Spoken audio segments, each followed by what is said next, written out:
Астана, сенде сезім бар, махаббаттар бар алғашқа.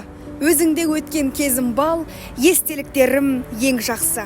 Сәлем достар, Астана еліміздің жас астанасы болса да, жазылар тарихы көп. Қала тарихына із қалдырған тұлғалар мен ғимараттар саны шаһарымызда аз емес. Жыл сайын қала күні қарсаңында ел астанасының өткені мен бүгіні туралы сан түрлі деректер алға тартылып жатады. Өйткені қала тарихына ел шежіресі ерекше мәнге ие.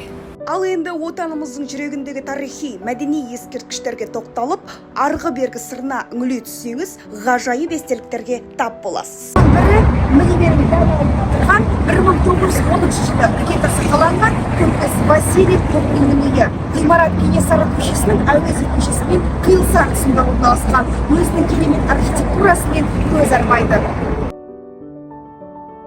Бірақ бұл қаладағы тарихи орындар туралы естеліктер мен көнекөз шежірелер аузынан естіп білгендеріміз қағаз бетіне толық түсіп бітті деген сөз емес. Кубрин үй төңірегінде айтылып жүрген әңгіме де солай. Ол жылдан жылға толығып, молға түсуге тиіс тарихи ескерткіштеріміздің ажырамас бір бөлігі.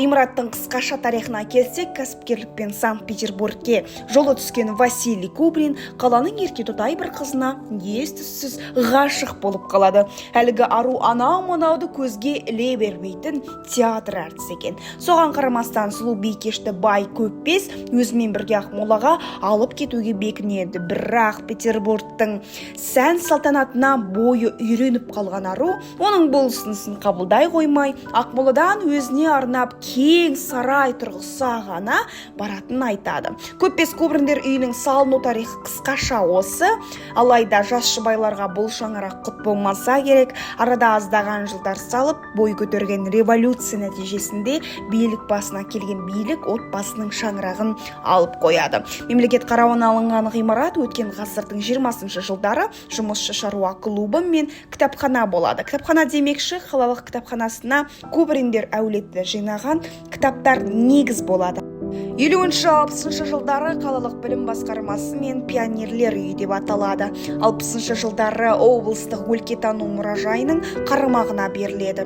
1998 жылы Ақмола қаласы ресми түрде Қазақстан астанасы атанған сәтте Алматыдан елшілер көшіп келген уақытта ғимарат Украина Республикасының Қазақстандағы елшілігіне пайдалануға беріледі.